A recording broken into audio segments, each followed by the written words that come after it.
وآخرون، اور کچھ اور لوگ ہیں، دوسرے لوگ، مرجون، جو امید رکھتے ہیں یا ان کو انتظار میں رکھا گیا ہے لامر اللہ، اللہ کے حکم کے معاملے میں، اما یعذبہم، چاہے وہ ان کو عذاب دے، و اما یتوب علیہم، یا اللہ ان کو کی توبہ قبول کرے، واللہ علیم حکیم، اور اللہ حکمت والا جاننے والا ہے۔ یہ وہ 10 حضرات کا بتایا تھا نا کہ 10 لوگ ایسے تھے جو مخلص پکے سچے مومن تھے،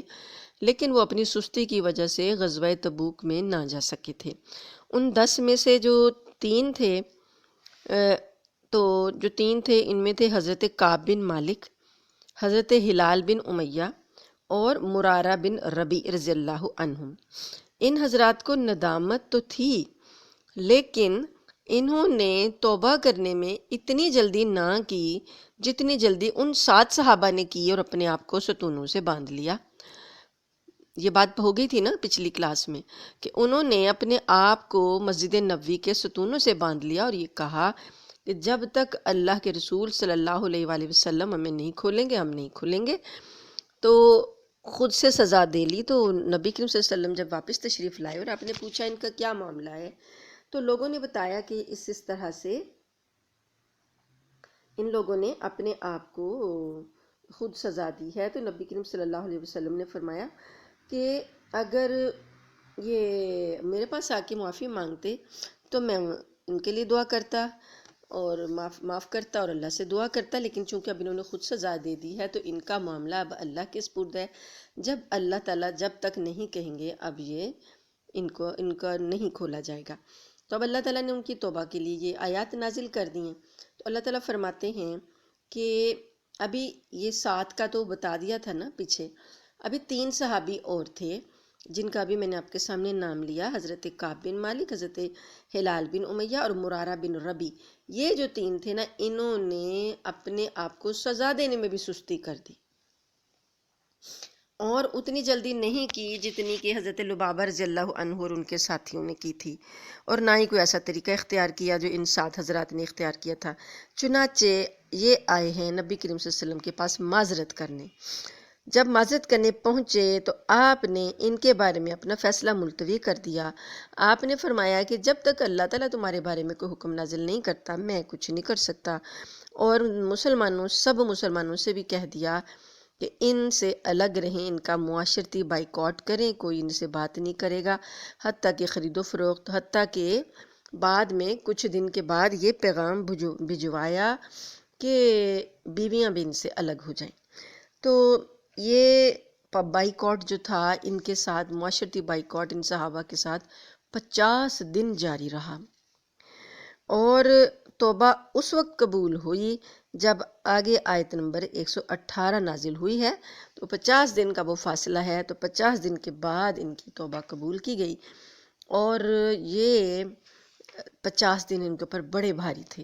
اتنے بھاری تھے کہ یہ حضرت کعب جو ہیں انہوں نے اپنا واقعہ خود بیان کیا ہے کہ ان کے ساتھ کیا ہوا، کتنا ان کا برا حال تھا اور کیسا یہ محسوس کرتے تھے۔ تو وہ جب آگے آیات آتی ہیں نا تو میں آپ کو ان کا وہ واقعہ انہی کی زبانی جو ہے وہ سناتی ہوں۔ آگے اللہ پاک فرماتے ہیں، آیت نمبر ہے 107،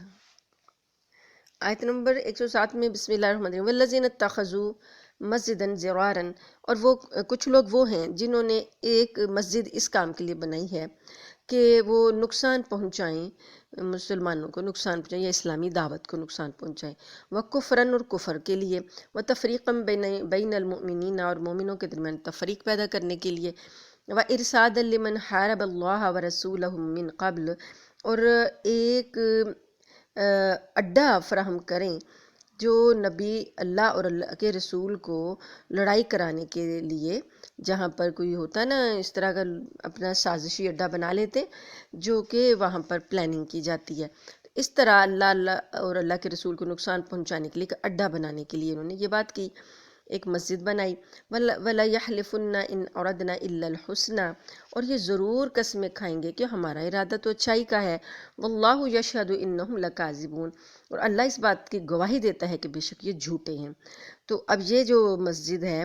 یہ اس کو مسجد زرار کہا جاتا ہے۔ یہ منافقین کا ایک شریر گروہ تھا جنہوں نے یہ خطرناک سازش کے تحت ایک عمارت بنائی، اس کا نام انہوں نے مسجد بتایا۔ اور کون تھا یہ؟ مدینہ منورہ کے قبیلہ خزرج جو تھا، اس میں ابو عامر نام کا ایک شخص تھا، یہ عیسائی ہو گیا تھا اور اس نے رہبانیت اور درویشی کی زندگی اختیار کر لی تھی۔ تو مدینہ کے لوگ نبی کریم صلی اللہ علیہ وآلہ وسلم کے آنے سے پہلے، یہاں آنے سے پہلے بہت اس کی عزت کرتے تھے۔ تو جب نبی کریم صلی اللہ علیہ وسلم مدینہ تشریف لائے تو آپ نے اسے بھی حق کی دین کی دعوت دی، لیکن اس نے قبول کرنے کی بجائے حضرت صلی اللہ علیہ وآلہ وسلم کو اپنا حریف سمجھ لیا، مد مقابل سمجھ لیا کہ لوگ تو پہلے میری بڑی عزت کرتے تھے، اب لوگوں کا رجحان نبی کریم کی طرف ہو گیا۔ تو اس نے نا جیلسی میں دشمنی پر کمر باندھ لی، اور جنگ بدر سے لے کر جنگ حنین تک جتنی بھی کافروں کے مکہ والوں کے ساتھ جنگیں ہوئیں، یہ ان سب میں مسلمانوں کے خلاف دشمنوں کی مدد کرتا رہا، تائید کرتا رہا۔ اور جب جنگ حنین میں بھی مسلمانوں کو فتح ہو گئی تو پھر یہ شام چلا گیا، اور وہاں سے مدینہ منورہ کے منافقین کو خط لکھا کہ میں یہاں شام میں یہ کوشش کر رہا ہوں کہ روم کا بادشاہ مدینہ منورہ پر چڑھائی کر کے مسلمانوں کو ختم کر ڈالے۔ تو اس کام کے لیے ضروری ہے کہ تم لوگ اپنا ایک ایسا محاذ بناؤ کہ جب روم کا بادشاہ حملہ کرے تم اندر سے اس کی مدد کرنا۔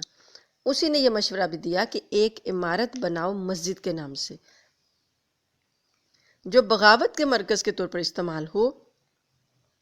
اس میں خفیہ طور پر ہتھیار جمع کرو، آپس میں مشورے بھی یہیں کرو، اور میری طرف سے جب کوئی ایلچی آئے تو اسے بھی یہیں ٹھہراؤ۔ چنانچہ ان منافقین نے قبا کے علاقے میں یہ عمارت بنائی۔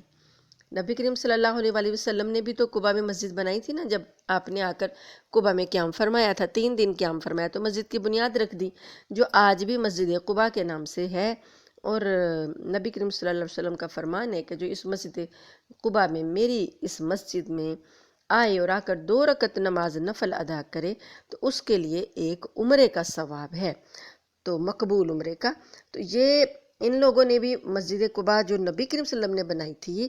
وہ مسلمانوں کو محلے سے ذرا دور پڑتی تھی۔ انہوں نے کیا کیا،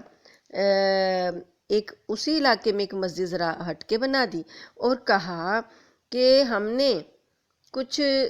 وہ والی مسجد ذرا ہمیں دور پڑتی ہے، تو ہم نے مسلمانوں کی آسانی کے لیے یہ مسجد بنا دی ہے۔ تو آپ کسی بھی وقت نبی کریم صلی اللہ علیہ وسلم سے کہا کہ کسی بھی وقت یہاں تشریف لا کر نماز پڑھ دیں، اور تاکہ ہمیں برکت حاصل ہو جائے، مسجد کو برکت حاصل ہو جائے۔ تو اس وجہ سے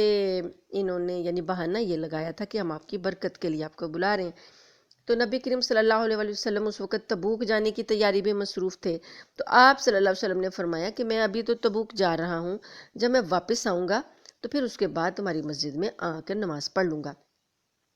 لیکن جب ابھی تبوک سے واپس تشریف لائے، ابھی تو مدینہ منورہ سے کچھ دور ہی تھے، زوان کا مقام تھا، وہاں پر آپ یہ آیات نازل ہوئیں، تو آپ صلی اللہ علیہ وسلم کو اللہ تعالیٰ نے اس نام نہاد مسجد کے بارے میں بتا دیا، اور آپ کو منع کر دیا گیا کہ اس مسجد میں بالکل بھی نماز نہیں پڑھنی۔ تو اللہ تعالیٰ فرماتے ہیں افمن اسس بنیانہ علی تقوی من اللہ رضوان خیر،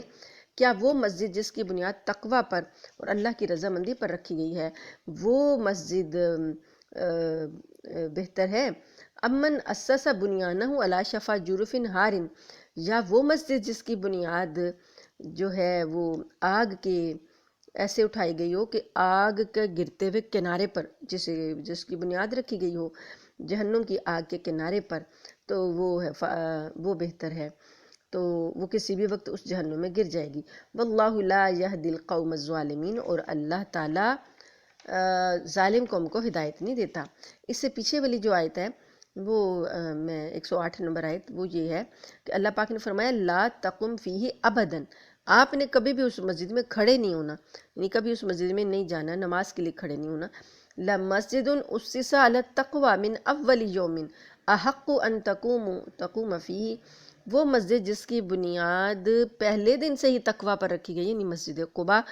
اس کی بنیاد جو پہلے دن سے تقوی پر رکھی گئی، احق، وہ زیادہ حقدار ہے، وہ زیادہ اس بات کی حقدار ہے کہ ان تقوم فیہ، کہ آپ اس میں جا کر نماز کے لیے قیام کریں، کھڑے ہوں۔ فیہ رجال، اس مسجد میں ایسے آدمی ہیں، یحبون ان یتطہروا، وہ اس بات کو پسند کرتے ہیں کہ وہ پاک صاف ہوں، یعنی پاکیزگی کو وہ پسند کرتے ہیں، وہ والے لوگ جو وہاں نماز پڑھتے ہیں۔ واللہ یحب المطہرین، اور اللہ تعالیٰ پاک صاف رہنے والوں کو پسند کرتا ہے۔ تو جو وہ اہل قبا تھے جو وہاں مسجد میں نماز پڑھتے تھے، اللہ نے ان کو یہ خطاب دیا کہ وہ پاکیزہ لوگ ہیں۔ اب آگے آیت نمبر 10 کو دیکھیں، لا یزال بنیانہم الذی بنوا ریبۃ فی قلوبہم، اور یہ عمارت جو ان لوگوں نے بنائی ہے یہ ہمیشہ لوگوں کے دلوں میں شک پیدا کرتی رہے گی، الا ان تقطع قلوبہم، یہاں تک کہ لوگوں کے دلوں کو ہی ٹکڑے ٹکڑے کر دے گی۔ واللہ علیم حکیم، اور اللہ تعالیٰ جاننے والا، حکمت والا ہے۔ جب یہ آیات نازل ہو گئیں تو نبی کریم صلی اللہ علیہ وآلہ وسلم نے 2 صحابہ کرام، ایک کا نام تھا مالک بن دخشم اور ایک کا نام تھا معن بن عدی رضی اللہ عنہما، ان کو بھیجا کہ جا کر اس عمارت کو ڈھا دیں، تباہ کر دیں۔ چنانچہ ان حضرات نے وہاں جا کر اس عمارت کو جلا کے خاک کر دیا، جو کہ منافقین نے بنا کے اس کو مسجد کے نام پہ رکھا تھا۔ تو اب یہاں پر آپ دیکھیے مسجد قباء کے فضیلت بھی اللہ نے بتا دی، نبی کریم صلی اللہ علیہ وسلم کی حدیث میں بھی ہے، لیکن قرآن سے بھی ثابت ہے، اور اللہ تعالیٰ نے وہاں کے لوگوں کی جو فضیلت بتائی ہے وہ ہے پاکیزگی اور صفائی کا خیال رکھنے والے لوگ، جسمانی بھی اور روحانی بھی۔ آگے آیت نمبر ہے 111، ان اللہ اشتری من المؤمنین انفسهم واموالهم بان لهم الجنہ، واقعہ یہ ہے کہ اللہ نے مومنوں سے ان کی جانیں اور ان کے مال اس بات کے بدلے میں خرید لیے ہیں کہ جنت ان کو ملے، یعنی جنت کے بدلے میں مومنوں نے اپنے مال اور جانیں جو ہے نا، دونوں چیزیں اللہ کو بیچ دی ہیں۔ اب جب آپ نے چیز ہی بیچ دی ہے تو اب آپ کا اس چیز پر کوئی حق نہیں رہتا۔ ایسے ہی ہے نا، میں نے کوئی مکان بیچ دیا، اب وہ مکان میرا نہ رہا، وہ جو جس نے خریدا وہ اس کا ہو گیا، ٹھیک ہے۔ تو اب جو ہم نے اپنی جان اللہ کو بیچ دی ہے، کس کے بدلے میں؟ جنت کے بدلے میں، کہ جنت ہم نے لینی ہے تو ہم نے اپنی جان بیچ دی، ہم نے اپنے مال بیچ دیے۔ اب یہ دونوں چیزیں اب ہماری نہیں رہیں، یہ اللہ کی ہو گئیں۔ ہماری اب وہ جنت ہے جو اس کے بدلے میں ہم نے اپنی چیز بیچی ہے۔ تو اللہ فرماتے ہیں کہ مومن لوگ جو ہیں انہوں نے تو اپنی جانیں مالیں اللہ کے لیے بیچ دی، جنت کی خاطر بیچ دی ہیں۔ تو اب اس لیے انہیں نہ مال کی پرواہ نہ جان کی پرواہ، وہ کیا کرتے ہیں؟ یقاتلون فی سبیل اللہ، وہ اللہ کے راستے میں جہاد کرتے ہیں۔ فَيَقْتُلُونَ وَيُقْتَلُونَ، وہ قتل بھی کرتے ہیں، یعنی دشمنوں کو بھی قتل کرتے ہیں اور خود بھی قتل ہوتے ہیں۔ وعدن علیہ حقاً، یہ سچے وعدے اللہ کے، فی التورات، تورات میں ہیں، والانجیل، اور انجیل میں ہیں، والقرآن، اور قرآن میں ہیں۔ ومن اوفی بعہدہ من اللہ، اور اللہ سے بڑھ کر کون زیادہ سچا ہو سکتا ہے اپنی بات میں۔ یہ مومنین جن کی اللہ صفت بیان کر رہی ہے نا، کہ جنہوں نے جنت کے بدلے میں اپنے جان مال بیچ دیے ہیں، اللہ تعالیٰ ان کی اب صفات بتا رہے ہیں کہ توبہ کرنے والے، العابدون، اللہ کی بندگی کرنے والے، الحامدون، اللہ کی حمد کرنے والے، السائحون، روزے رکھنے والے، الراکعون، رکوع میں جھکنے والے، الساجدون، سجدہ کرنے والے، الآمرون بالمعروف، نیکیوں کا حکم دینے والے، والناہون عن المنکر، برائیوں سے روکنے والے، والحافظون لحدود اللہ، اللہ کی قائم کی ہوئی حدوں کی حفاظت کرنے والے، یہ ہیں وہ مومن۔ تو اللہ تعالیٰ نبی کریم صلی اللہ علیہ وسلم کو بتا رہے ہیں، وبشر المؤمنین، ان سارے مومنوں کو خوشخبری دے دیجئے، انہوں نے جو سودے کیے وہ بڑے کامیابی کے سودے ہیں۔ اب یہاں پہ السائحون لفظ استعمال ہوا، روزے رکھنے والے، تو یہ مطلب ویسے تو سیاحت آپ کو پتہ نا، سیر کرنا، ایک جگہ سے دوسری جگہ جانا، سفر کرنا، لیکن اس کی تفسیر روزہ رکھنے والوں سے نبی کریم صلی اللہ علیہ وسلم نے خود تفسیر فرمائی، صحابہ کرام نے بتایا کہ مطلب یہ ہے کہ روزے کو سیاحت سے اس لیے تعبیر کیا کہ اس میں بھی انسان جیسے سفر میں اس کے اوقات معمول پر نہیں رہتے نا، سونے جاگنے کے اوقات بھی بدل جاتے ہیں سفر میں۔ اب ہم جب سفر میں بھی کر کے آئی ہوں تو کوئی کھانے کا وقت نہیں ہے، کوئی سونے کا وقت نہیں ہے، سارے معمولات چینج ہو جاتے ہیں۔ تو روزے میں بھی ایسے ہی ہوتا ہے، انسان کے سونے جاگنے کے، کھانے پینے کے معمولات چینج ہو جاتے ہیں، تو اس لیے سائحون میں روزے مراد لیے گئے۔ اب یہ ہے 113 نمبر آیت، ما کان للنبی والذین آمنوا ان یستغفروا للمشرکین۔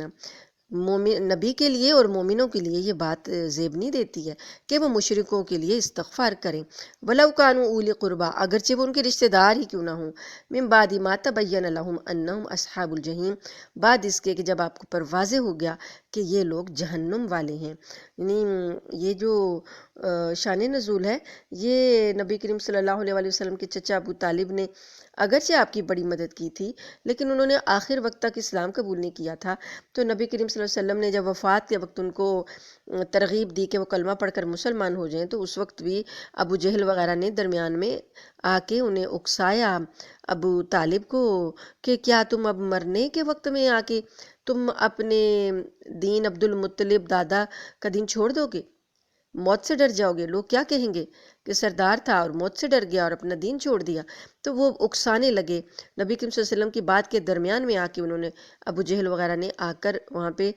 تب تک نہیں وہاں سے اٹھے جب تک کہ ان کی موت نہیں ہو گئی۔ تو نبی کریم صلی اللہ علیہ وسلم کو اس بات کا بڑا دکھ تھا، تو آپ نے ان کان میں کہا تھا کہ یا اے چچا،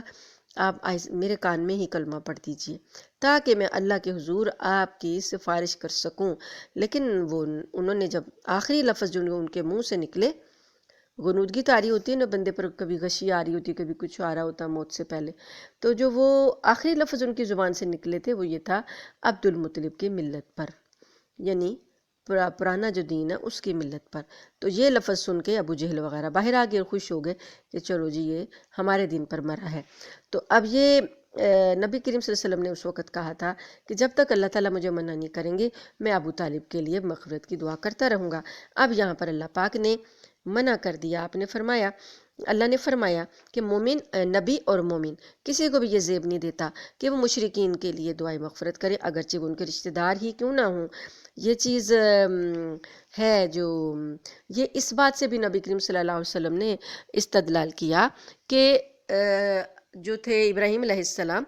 انہوں نے بھی اپنے باپ کے لیے یہ الفاظ بولے تھے۔ انہوں نے بھی جب ان کے باپ نے انہیں نکلنے کے لیے کہا تھا نا کہ میرا گھر چھوڑ دو اور چلے جاؤ، نکل جاؤ، تو انہوں نے بھی یہ، آپ نے شاید ہم نے پیچھے پڑھ لیا ہو، تو ابراہیم علیہ السلام نے کہا تھا کہ میں اپنے باپ سے کہا تھا کہ اے ابا، میں آپ کے لیے غائبانہ طور پر اللہ سے بخشش مانگتا رہوں گا۔ تو نبی کریم صلی اللہ علیہ وسلم نے بھی یہ سوچا کہ انہوں نے اپنے باپ کے لیے بخشش مانگی تو میں بھی ابو طالب کے لیے مانگتا ہوں۔ تو اللہ پاک نے یہ آیت نمبر 114 میں بتا دیا، وَمَا كَانَ اسْتِغْفَارُ إِبْرَاهِيمَ لِأَبِيهِ، اور ابراہیم کا اپنے باپ کے لیے جو مغفرت کی دعا مانگنا تھا وہ کیا تھا، إِلَّا أَن مَوْعِدَةٍ، کیا ہو رہا ہے یہ آج؟ یہ جو صفت ہے وہ نرم دلی ہے، تحمل ہے، بردباری ہے، آہیں بھرنے والے تھے وہ اللہ کی خاطر۔ تو اب یہاں پر آیت نمبر ہے 115، وَمَا كَانَ اللَّهُ لِيُضِلَّ قَوْمًا بَعْدَ إِذْ هَدَاهُمْ۔ تکیہ سعدیہ آپ اپنا مائک بند کر لیجئے۔ وَمَا كَانَ اللَّهُ لِيُضِلَّ، اللہ تعالیٰ فرماتے ہیں کہ اللہ ایسا نہیں ہے کہ کسی قوم کو اس کی ہدایت کے بعد اسے گمراہ کر دے، حَتَّى يُبَيِّنَ لَهُم مَا يَتَّقُونَ، یہاں تک کہ وہ جو ان پر یہ بات واضح نہ کر دی گئی ہو کہ انہیں کس چیز سے بچنا ہے۔ ان اللہ بکل شیء علیم، بے شک اللہ ہر چیز کا علم رکھنے والا، یہ ہر چیز کو خوب جانتا ہے۔ ان اللہ لہ ملک السماوات والارض، بے شک اللہ، اس کے لیے تو بادشاہی آسمانوں کی ہے اور زمین کی ہے، اور یحیی و یمیت، وہ ہمیشہ سے زندہ ہے، اور یحیی و یمیت، وہ زندگی بھی دیتا ہے، و یمیت، اور وہ مارتا بھی ہے۔ وما لکم من دون اللہ من ولی ولا نصیر، اور تمہارے لیے اللہ کے علاوہ نہ کوئی دوست ہے اور نہ کوئی مددگار۔ لقد تاب اللہ علی النبی والمہاجرین والانصار، البتہ تحقیق توبہ قبول کر لی اللہ نے اللہ نے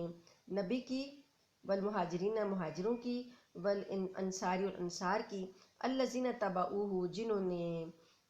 پیروی کی ان کی، یعنی جو نبی کریم صلی اللہ علیہ وسلم کی پیروی کر رہے ہیں مہاجرین اور انصار، فی ساعت العسرتی، عسرت کی تنگی کے لشکر میں، تنگی کے زمانے میں، جنہوں نے نبی کا ساتھ دیا نا تنگی کے زمانے میں، ان کی بات ہو رہی ہے۔ من بعد ما کاد یزیغ قلوب، بعد اس کے کہ ایک گروہ جو تھا قریب تھا کہ ان کے دل ڈگمگا جائیں، فریق منہم، ان میں سے ایک گروہ، ثم تاب علیہم، پھر اللہ نے ان کی توبہ قبول کر لی، اللہ پلٹ آیا ان پر، انہ بہم رعوف الرحیم، بے شک اللہ تعالیٰ بڑا رعوف ہے، رحیم ہے، بخشنے والا، مہربان ہے، شفیق ہے۔ تو اب یہ جو سات الاسرہ ہے، یہ جیش اسرہ غزوہ تبوک کا لقب بھی ہے، کیونکہ یہ بڑی تنگی کا زمانہ تھا، تو اس لیے اس تنگی کے زمانے میں جن مسلمانوں نے مدد کی، اللہ نے ان کے لیے خوشخبری دے دی کہ اللہ نے ان سب کی توبہ قبول کر لی ہے۔ وَعَلَى الثَّلَاثَةِ الَّذِينَ خُلِّفُوا، اور وہ تین لوگ بھی جو پیچھے رہ گئے تھے، ابھی پیچھے بتایا نا کہ ابھی تین لوگوں کو پینڈنگ رکھا گیا تھا، اب یہ جو تین صحابہ ہیں، کعب بن مالک اور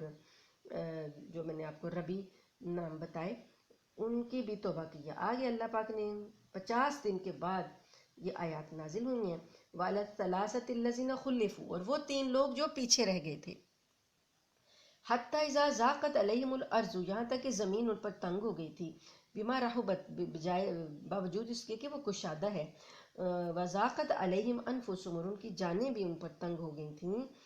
اور وظنوا، اور انہوں نے گمان کیا، اللہ ملجا من اللہ الا علیہ، کہ اللہ کے سوا انہیں کہیں بھی پناہ نہیں مل سکتی، ثم تاب علیہم، پھر اللہ پلٹ آیا ان کے اوپر، لوٹ آیا، لیتوبوا، تاکہ ان کی توبہ قبول کرے، ان اللہ هو التواب الرحیم، بے شک اللہ بہت زیادہ توبہ قبول کرنے والا، رحم کرنے والا ہے۔ اب یہ جو ہے وہ معافی کا ذکر ان تینوں کا بھی آ گیا۔ ان تینوں میں سے یہ تینوں جو تھے نا، اس عرصے میں کیا کر رہے تھے؟ اس عرصے میں ہر وقت روتے رہتے تھے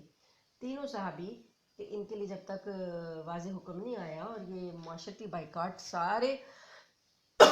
مدینہ والوں نے ان سے کیا ہوا تھا، تو یہ ہر وقت روتے رہتے تھے۔ تو کعب بن مالک اپنا واقعہ بتاتے ہیں کہ یہ جو سعد بن ربی تھے اور ہلال بن امیہ تھے، یہ تو اپنے گھر سے نہیں ان سے نکلتے، مطلب غم کے مارے، اور ہر وقت روتے رہتے تھے۔ تو وہ کہتے ہیں میں ذرا جوان آدمی تھا، تو میں گھر سے باہر نکلتا تھا، میں مسجد جاتا تھا نماز پڑھنے کے لیے، اور لوگوں میں گھومتا تھا، کوئی بھی مجھ سے بات نہیں کرتا تھا۔ مسجد جاتا تھا تو مسجد میں نبی کریم صلی اللہ علیہ وآلہ وسلم کو میں دیکھتا تھا، تو آپ صلی اللہ علیہ وسلم میری طرف نہیں دیکھتے تھے، منہ دوسری طرف کر لیتے تھے، اور تمام صحابہ جو مسجد میں نماز پڑھ رہے ہوتے تھے، وہ بھی میرے لیے ایسے ہو گئے تھے کہ جیسے وہ مجھے جانتے ہی نہیں ہیں۔ تو میں جب سلام کرتا تھا تو میرے سلام تک کا بھی کوئی جواب نہیں دیتا تھا، کیونکہ نبی نے منع کیا تھا۔ نبی کریم صلی اللہ علیہ وسلم کو سلام کرتا تو آپ صلی اللہ علیہ وسلم بھی خاموش رہتے، یعنی، اور جب میں ان کی طرف دیکھتا تو وہ اپنی نگاہیں دوسری طرف کر لیتے، لیکن جب میری توجہ کسی اور طرف ہوتی تو تب نبی صلی اللہ علیہ وسلم مجھ کو دیکھتے۔ تو اس طریقے سے وہ بتاتے ہیں کہ زمین مجھ پر تنگ ہو گئی تھی۔ پھر بعد میں کچھ عرصے میں ایسا نبی صلی اللہ علیہ وسلم کی طرف سے پیغام آیا کہ اپنی بیوی سے بھی الگ رہو، تو میں نے پوچھا کہ کیا طلاق دے دوں یا کہ آپ کیا کہتے ہیں؟ تو آپ نے فرمایا، پیغام رساں سے کہا کہ اپنی بیویوں کو ان کے والدین کے گھر بھیج دو۔ تو اب یہ بالکل تنہا تھے، تو اب یہ کہتے ہیں کہ میں ہر وقت روتا تھا اور یہ دیکھتا تھا کہ اب میرا بنے گا کیا۔ کہتے زیادہ فکر مجھے اس بات کی تھی کہ اگر اس حالت میں مجھے موت آ گئی تو پھر تو میں پکا جہنمی ہوں، پھر تو میرا شمار ہی مسلمانوں میں نہیں ہوگا، نبی کریم میرا جنازہ بھی نہیں پڑھیں گے، کوئی مسلمان میرا جنازہ نہیں پڑھے گا، تو میرا بنے گا کیا۔ وہ ان کو یہ فکر کھائی جا رہی تھی کہ کہیں اس دوران مجھے موت نہ آ جائے، اور وہ لوگ بڑا ہر وقت رو رو کر اللہ سے توبہ کر رہے تھے۔ تو ایک دن کیا ہوا کہ ایک شخص ایک خط لے کر آیا، وہ تھا شاہ روم کی طرف سے ایک خط تھا، چونکہ یہ تاجر تھے اور تجارت وغیرہ کرتے تھے، تو وہاں سے کوئی خط آیا، غسان کا کوئی تھا علاقہ، اس کے حاکم کا۔ اس نے کہا کہ ہم نے سنا ہے کہ تمہارے جو صاحب ہیں انہوں نے تمہیں چھوڑ دیا ہے، حالانکہ تم تو بہت ہی اچھے آدمی ہو، تو تم ایسا کرو، تم ہمارے پاس آ جاؤ، ہم تمہیں عزت بھی دیں گے، جس عزت کے تم لائق ہو اس سے بڑھ کر ہم تمہارا اکرام کریں گے، تمہیں ایک باعزت جگہ پر ہم یعنی ملازمت بھی دیں گے، کاروبار بھی رکھیں گے۔ تو وہ کہتے میں نے انا للہ و انا الیہ راجعون پڑھا، اور وہ اس قدر غمزدہ ہوئے، روئے کہ کیا اب نوبت یہاں تک آ گئی ہے کہ دشمن مجھے اپنا اعلیٰ کار بنانا چاہتے ہیں، کہ دشمن جو ہے وہ مجھے اپنی طرف بلانا چاہتا ہے، کہ میں اس حد تک گر گیا ہوں کہ اپنے دین سے نکل کے میں ان کے دین میں جانے کے لیے کہ قریب آ گیا ہوں۔ وہ اپنے انجام پر اور زیادہ فکر مند ہوئے، روئے، اور انہوں نے وہ خط جو تھا تنور میں جلا دیا۔ اس کے بعد کچھ دن جب اور گزرے، جب ان کی آیات یہ نازل ہوئی توبہ کی، تو ایک وہ آئے صحابی کو پیغام دے کر نبی کریم صلی اللہ علیہ وسلم نے بھیجا کہ جاؤ انہیں خوشخبری سنا کر آؤ۔ تو کہتے ہیں کہ فجر کی نماز کا وقت تھا، تو ایک اس نے آواز دی کہ میرے گھر آنے سے پہلے ہی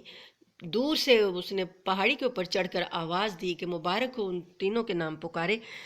ہلال بن امیہ کا بھی اور کعب بن مالک کا بھی اور سعد بن ربی کا بھی، کہ تم لوگوں کو مبارک ہو کہ تمہارے لیے اللہ پاک نے توبہ نازل کر دی۔ تو وہ کہتے کہ آواز اس بندے کے پہنچنے سے پہلے مجھ تک آواز پہنچ گئی، تو میں اپنے گھر کی چھت پہ کھڑا تھا، خوشی سے وہ کہتے ہیں میں نے چھلانگ لگائی اور میں آیا، اور آنے کے بعد میں نے مسجد آیا، نبی کریم صلی اللہ علیہ وسلم کا چہرہ مبارک خوشی سے ایسے چمک رہا تھا جیسے شعائیں نکل رہی ہیں ان سے۔ تو پھر یہ سارے صحابہ کرام نے ان کو مبارکباد دی کہ اللہ نے تمہاری توبہ قبول کر لیا، گلے ملے۔ ایک صحابی آگے بڑھ کے سب سے پہلے ان سے گلے ملے، وہ ان کو ہمیشہ یاد رکھتے تھے کہ یہ واحد ہیں جو سب سے آگے بڑھ کر انہوں نے مجھے اپنے گلے لگایا۔ پھر سب یہ ہے وہ مطلب صحابہ کرام کا وہ واقعہ۔ اس کے بعد اللہ تعالیٰ فرماتے ہیں کہ زمین ان پر اتنی تنگ ہو گئی تھی۔ اب یہاں سے آپ اندازہ لگائیں کہ یہ کہتے ہیں نا کہ معاشرتی بائیکاٹ کرنا جو ہے یہ کہاں لکھا ہوا ہے، تو یہاں سے اندازہ لگائیں کہ جو بندہ اللہ اور اس کے رسول کی نافرمانی کرتا ہے تو معاشرتی بائیکاٹ تو یہیں سے ہی کہتے ہیں نا، قادیانیوں سے معاشرتی بائیکاٹ کریں، تو کیسے کریں معاشرتی بائیکاٹ؟ کہ وہ ہمارے ہمسائے ہیں، وہ ہمارے درمیان میں رہتے ہیں، وہ یہ ہے وہ ہے۔ تو نبی کریم صلی اللہ علیہ وسلم کے 3 صحابہ سے کیا گیا، تو کہ جنہوں نے سستی کر دی اور اللہ کے رسول کا حکم نہیں مانا، تو یہ اسلام نے ہی یہ اصطلاحیں دی ہیں۔ اس کے بعد اللہ تعالیٰ فرماتے ہیں، آیت نمبر ہے 120، ما کان لأہل المدینۃ ومن حولہم، مدینہ کے جو باشندے ہیں اور ارد گرد کے دیہات میں رہنے والے، ان کے لیے یہ جائز نہیں ہے کہ ان یتخلفوا عن رسول اللہ، کہ وہ رسول صلی اللہ علیہ وسلم کا ساتھ دینے میں پیچھے رہیں، ولا یرغبوا بانفسہم عن نفسہ، اور نہ یہ جائز تھا ان کے لیے کہ وہ اپنی جان کو پیارا سمجھ کر بے فکر ہو کر بیٹھے رہیں۔ یہ جہاد میں نہیں گئے تھے تو کیا کیے، کیا تھا، رسول اللہ صلی اللہ علیہ وسلم سے پیچھے رہ گئے تھے، اپنی جانوں کو ترجیح دے دی تھی، تو اللہ نے فرمایا کہ جائز ہی نہیں ہے۔ ذالک بانہم لا یصیبہم ظمأ ولا نصب ولا مخمصۃ فی سبیل اللہ، یہ اس لیے ہوا کہ جب اللہ کے راستے میں نکلتے ہیں تو ان کو پیاس بھی لگتی ہے راستے میں، اور تکلیف بھی ہوتی ہے، بھوک بھی لگتی ہے، تو یہ لوگ جو ہیں یہ ان تنگیوں کو دور برداشت نہیں کر سکتے منافقین، تو اس لیے یہ ساتھ نہیں نکلتے۔ ولا یطؤون موطئا یغیظ الکفار، اور یہ جو نکل اللہ کے راستے میں جب جا رہے ہوتے ہیں تو جو بھی وہ قدم اٹھاتے ہیں تو وہ ان کا قدم جو ہوتا ہے کافروں کو گھٹن میں ڈالتا ہے۔ ولا ینالون من عدو نیلا، اور دشمنوں کے مقابلے میں وہ کامیابی حاصل کرتے ہیں، تو وہ کیا ہے کہ اللہ کتب لہم بہ عمل صالح، ہر ایک عمل کے بدلے میں جو بھی یہ کر رہے ہیں برداشت، ان کے لیے نیکیاں لکھی جا رہی ہیں۔ ان اللہ لا یضیع اجر المحسنین، بے شک اللہ نیک لوگوں کا اجر ضائع نہیں کرتا۔ ولا ينفقون نفقۃ صغیرۃ ولا کبیرۃ، اب جو کوئی شخص خرچ کرتا ہے، یہ لوگ جو نیک لوگ ہیں نا، ان کی خوبی اللہ نے بتائی کہ جو بھی کوئی خرچ کرتے ہیں تھوڑا یا زیادہ، ولا یقطعون وادیا الا کتب لہم، یا کسی وادی کو یہ طے کرتے ہیں، پار کرتے ہیں، تو وہ ان کے لیے اللہ لکھ دیتے ہیں، لہم لیجزیہم اللہ احسن ما کانوا یعملون، جو یہ عمل کر رہے ہیں اس سے بہت اچھی جزا، بہت اچھا بدلہ اللہ تعالیٰ بہترین اعمال کو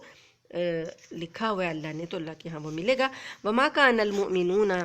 لینفروا کافہ، اور مسلمانوں کے لیے یہ بھی مناسب نہیں ہے کہ وہ سارے کے سارے کھڑے ہو جائیں، یعنی کہ کچھ لوگ جو ہیں ان کو تو چھوڑنا پڑتا ہے پیچھے، جو پیچھے والوں کا انتظام سنبھالیں، تو سارے کے سارے شہر کو خالی کرنا جو ہے وہ بھی اللہ پاک کہتے ہیں وہ بھی نہیں ہے ضروری۔ فلولا نفر من کل فرقۃ منہم طائفۃ، بس ایسا کیوں نہ ہوا کہ ایک بڑی جماعت جو تھی وہ نکلتی، جہاد کے لیے، اور دوسری ایک جماعت ایسی ہو لِيَتَفَقَّهُوا فِي الدِّينِ جو دین کی سمجھ بوجھ حاصل کرنے کے لیے محنت کرے، وَلِيُنذِرُوا قَوْمَهُمْ اور تاکہ جب تم لوگ گئے ہو جہاد میں وہ لوگ اپنی قوم کو پیچھے سے ڈرائیں، ڈرانے سے مطلب تعلیم دیں اور اللہ اور اس کے رسول سے ڈرائیں، تبلیغ کریں، اذا رجعوا الیہم لعلہم یحذرون جب آپ ان کے پاس واپس آئیں تو وہ گناہوں سے بچیں اور بچ کے رہیں۔ مطلب دو جماعتوں کا ذکر ہو رہا ہے، ایک مجاہدین کی اور ایک مبلغین کی۔ مجاہدین جب چلے جاتے ہیں جہاد میں تو جو پیچھے ان کے رہ جاتے ہیں ان کو تعلیم اور تبلیغ کے لیے بھی ایک جماعت ہونی چاہیے۔ یا ایھا الذین آمنوا قاتلوا الذین یلونکم من الکفار، اے ایمان والو ان کافروں سے لڑو جو تم سے قریب ہیں، اور ہونا یہ چاہیے کہ وہ تمہارے اندر کیا کریں، وَلْيَجِدُوا فِيكُمْ غِلْظَةً اور ہونا یہ چاہیے کہ وہ تمہارے اندر سختی محسوس کریں، کافروں کو پتہ چلے کہ مومن ہمارے مقابلے میں سخت ہیں۔ ان اللہ وَاعْلَمُوا ان اللہ مع المتقین اور جان لو بے شک اللہ تقوی اختیار کرنے والوں کے ساتھ ہے۔ وَإِذَا مَا أُنزِلَتْ سُورَةٌ فَمِنْهُم مَّن يَقُولُ أَيُّكُمْ زَادَتْهُ هَٰذِهِ إِيمَانًا اور جو وہ لوگ جو واقعی ایمان لائے ہیں تو جب بھی کوئی صورت نازل ہوتی ہے تو ان کے ایمان میں اضافہ ہو جاتا ہے، اور وہ فَأَمَّا الَّذِينَ آمَنُوا فَزَادَتْهُمْ إِيمَانًا تو ان کے ایمان میں اضافہ ہو جاتے ہیں اور وہ اس پر خوش ہوتے ہیں۔ لیکن منافقین کیا کہتے تھے کہ وَإِذَا مَا أُنزِلَتْ سُورَةٌ فَمِنْهُمْ کہتے تھے أَيُّكُمْ زَادَتْهُ هَٰذِهِ إِيمَانًا کس کے ایمان میں تم میں سے اضافہ ہوا ہے؟ آپس میں بات کرتے تو کہتے بتاؤ اس سورت کے نازل ہونے سے تمہارے اندر میں کس کے ایمان میں اضافہ ہوا؟ تو اللہ پاک نے کہا ہے کہ جو مومن ہے نا سچے، فَأَمَّا الَّذِينَ آمَنُوا انہی کے ایمان میں اضافہ ہوتا ہے اور وہ خوش ہوتے ہیں کہ اللہ کی طرف سے کوئی صورت نازل ہوئی ہے۔ وَأَمَّا الَّذِينَ فِي قُلُوبِهِم مَّرَضٌ اور وہ لوگ جن کے دلوں میں مرض ہے، بیماری ہے، فَزَادَتْهُمْ رِجْسًا إِلَىٰ رِجْسِهِمْ تو اللہ نے ان کی گندگی کے جو آلریڈی ان کے تھی اس میں اور اضافہ کر دیا۔ وَمَاتُوا وَهُمْ كَافِرُونَ وہ اسی حالت میں مرے اور وہ کافر ہی تھے۔ اولا یرون انہم یفتنون فی کل عام مرۃ کیا وہ یہ نہیں دیکھتے کہ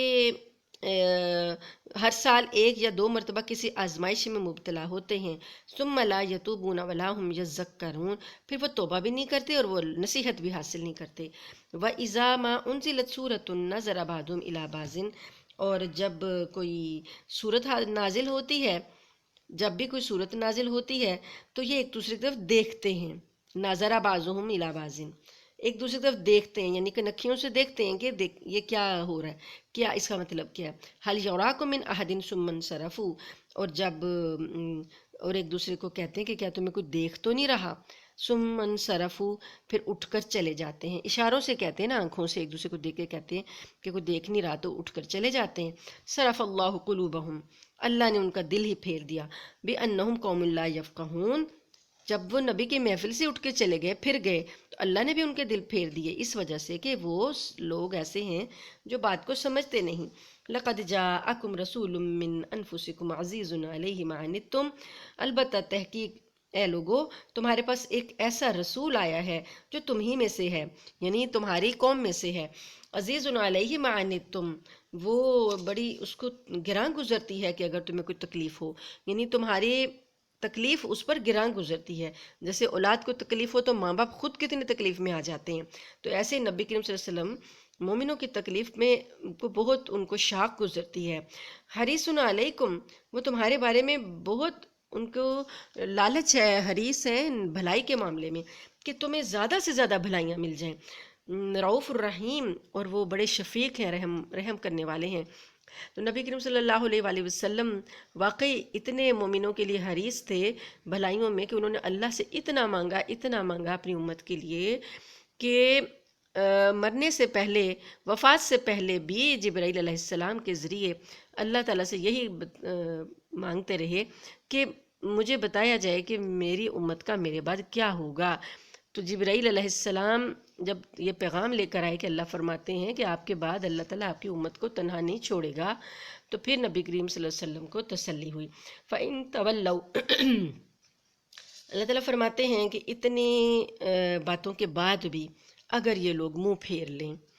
سارا کچھ تعلیمات آ گئی ہیں۔ فَإِن تَوَلَّوْا، اگر اب بھی یہ لوگ منہ پھیر لیں، فَقُلْ، پس اب کہہ دیجئے، حسبی اللہ، میرے لیے تو میرا اللہ کافی ہے، لا الہ الا ہو، اس کے سوا کوئی معبود نہیں، علیہ توکلتو، میں نے اسی پر بھروسہ کیا، وَهُوَ رب العرش العظیم، اور وہ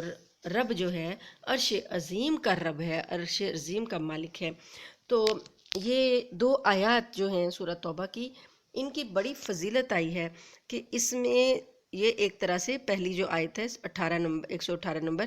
یہ ایک طرح سے درود کا درجہ رکھتی ہے۔ جیسے ہم نبی کریم صلی اللہ علیہ وسلم پر درود پڑھتے ہیں تو اس میں آپ کی توصیف اور تعریف بیان کرتے ہیں، تو یہ بھی ایک طرح سے درود کا درجہ رکھتی ہے کہ نبی کریم صلی اللہ علیہ وسلم کی اس میں تعریف ہے۔ اور جو دوسری آیت ہے یہ اللہ پر اپنا بھروسہ، اللہ پر اپنا ایمان، یہ مضبوط کرنے کے لیے ہے۔ تو ان دونوں آیات کی حدیث میں بہت فضیلت آئی ہے۔ الحمدللہ ہماری یہ سورۃ توبہ